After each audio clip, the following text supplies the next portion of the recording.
Is justice just a well-ordered society? Let's consider. Hello, philosophers. I'm Chico. Welcome to the Philosopher Show, where we consider the greatest questions of human history. In this playlist, we're going to be asking the question, what is justice? And there's no better place to start than with Plato.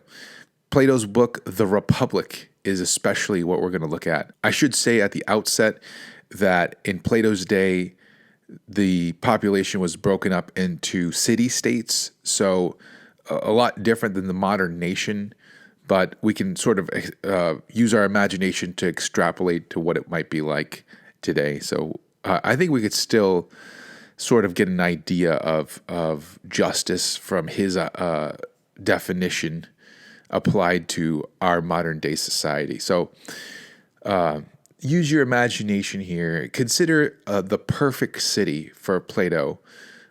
He would say that it consists of three different classes of people. First of all, you have your regular class of people, just your working class, laborers, your weavers, your builders, your farmers, all those kinds of people.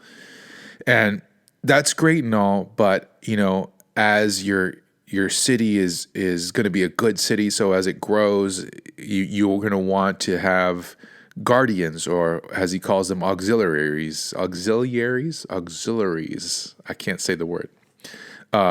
These guardians, I'm going to say, who are going to not only defend the city, but he says also are going to go out and conquer additional territory for the city to grow. I realize modern day thinking that any kind of conquering of any territory would be considered unjust, and we're considering justice here.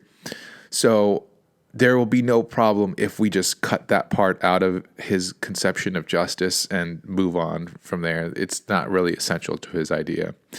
And then the third class of people would be the rulers, the ruling class, so the government, right? So we have three classes here. We have the civilians, you have the military, and we have the government. Now, let me ask a very contentious question, and it's contentious today because, well, you'll see, should we allow just anybody who wants to be to join in and be a member of the military? And by military, I mean specifically in combat role in the military.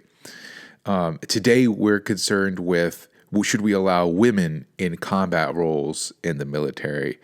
But the question I'm asking is not that question. I'm asking in a more, in principle, just anybody at all who wants to be.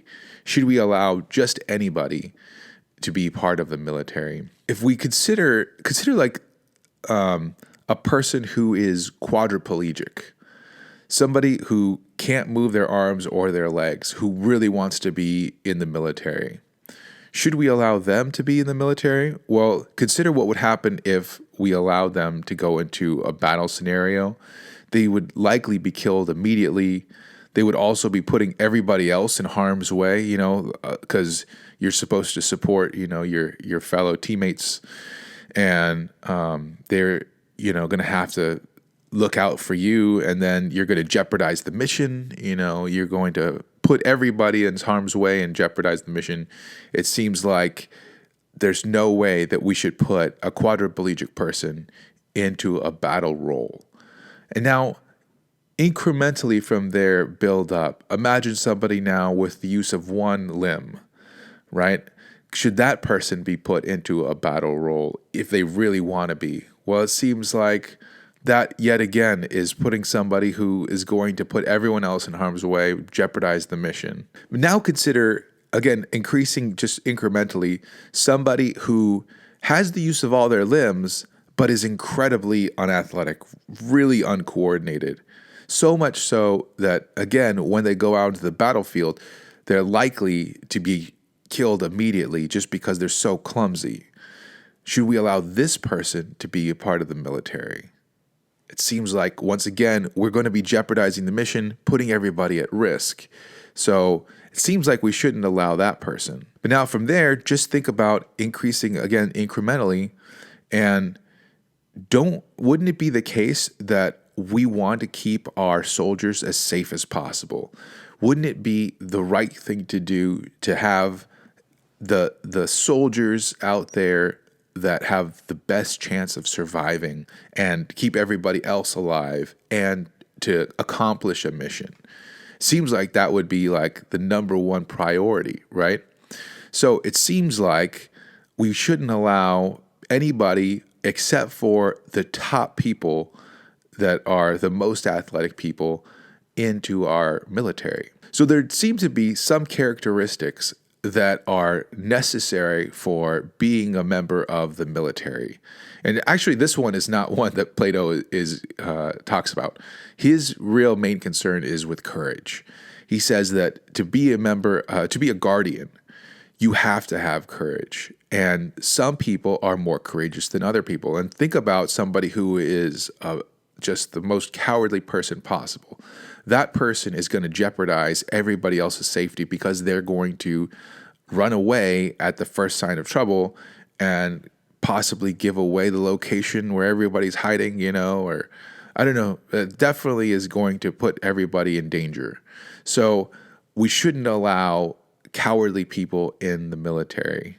And, we shouldn't even allow slightly cowardly people in the military. In fact, he would say we should only allow the most courageous people in the military. And because we need those people in the military, we should have the most courageous people. The most courageous people, that is what they're best at, right? So Plato would say those people should be in the military. That is part of a well-ordered society, well-ordered city. So the following reasoning seems unavoidable if you follow Plato's logic. First, we have to have some kind of standard for who gets into the military. Second, that standard has to fit the job description. So in this case, it has to be courage, right? You need courage to be in the military. You probably don't need courage to be a baker, or you probably don't need courage to be a ruler. Although he actually does say that he believes that the rulers are going to be taken from the guardians. They're going to be the ones that are the most dedicated to the nation. But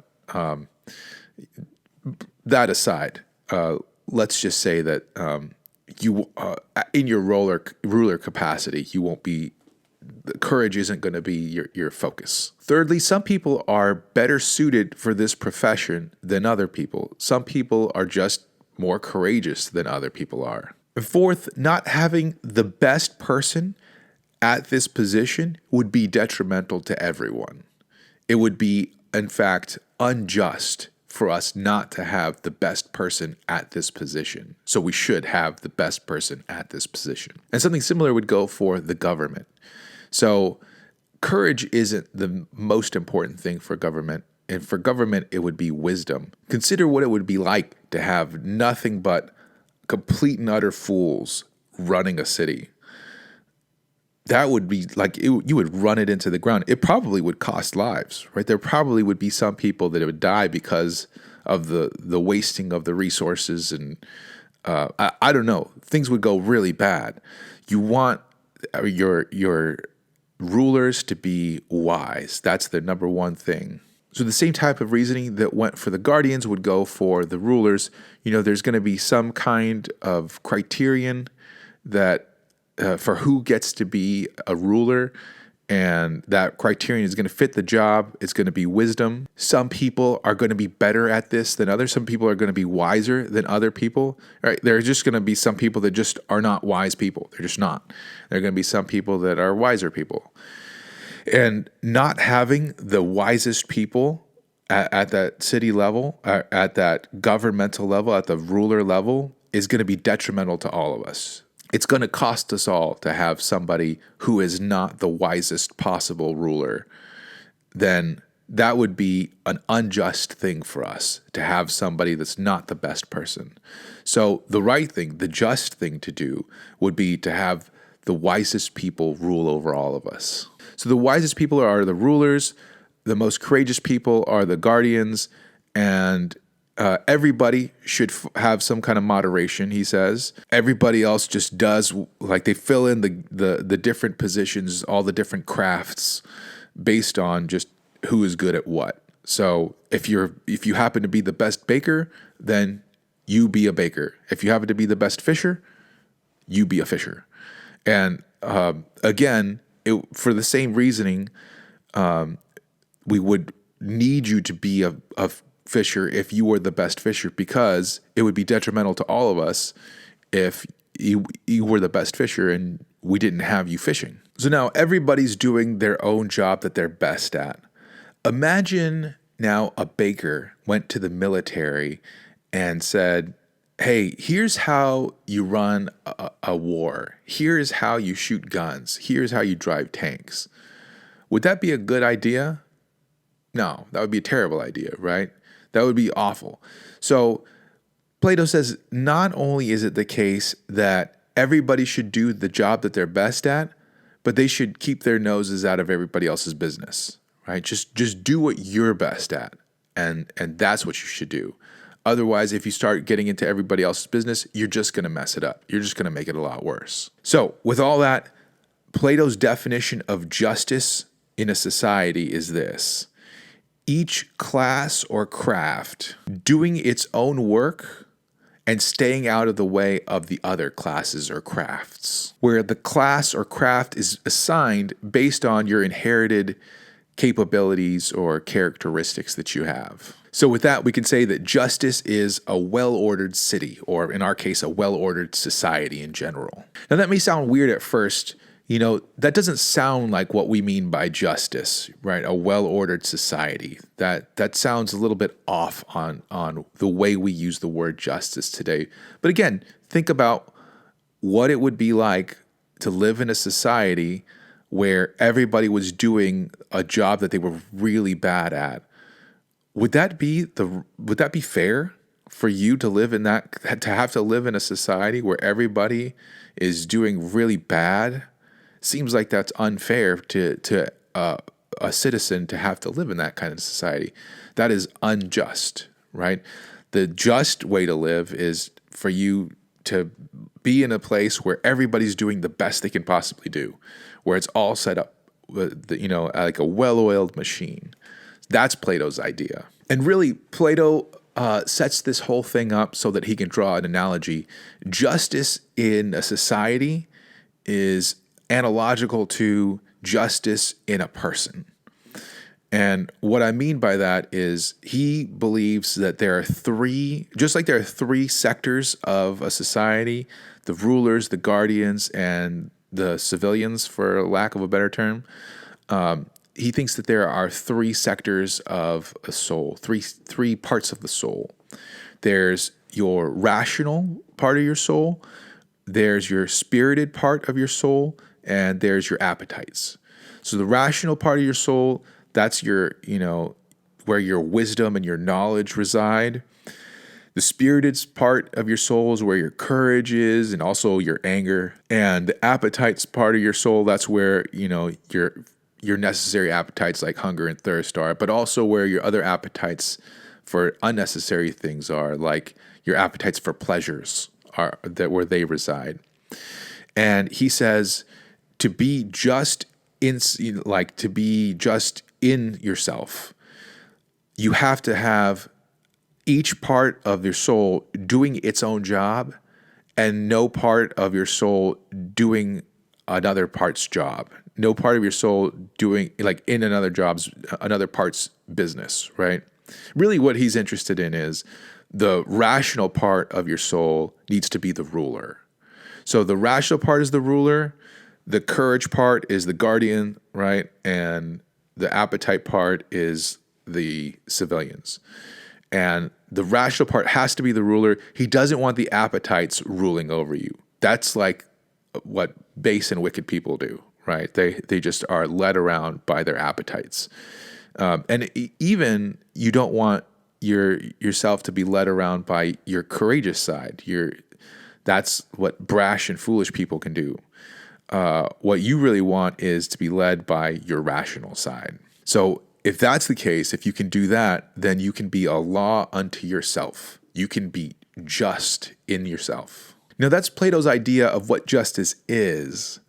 There are a lot of details on how this is worked out that I'm not going to go through, but I will say that they're very unpalatable. So, for example, he's heavy on censorship. And if you want to know more about that, I have a video on that. You can check it out. Or another idea that is deplorable is he thinks that the state should take away your children and raise them. And I'm like, man, I'm off of the crazy train at that point. You know what I'm saying? I'm sorry, but there's absolutely no chance. So he's got some wild ideas that on how justice should actually work. That's not necessary for us to understand, like to take his understanding of justice and to compare it with some of the other ideas. So we'll be taking this understanding of justice and comparing it to the other ones and seeing which one do we think is well, I'll let you decide what you think real true justice is. And once you do, then you can look at the different details and say, is this an example of true justice? Is this an example of true justice? And you can go from there. Anyway, please don't forget to support this project at my Patreon page, link in the description. Also, don't forget to like, subscribe, comment, and share this video. And I'll see you guys in the next video. We'll talk about Aristotle's view of justice. I'll see you there. Adios.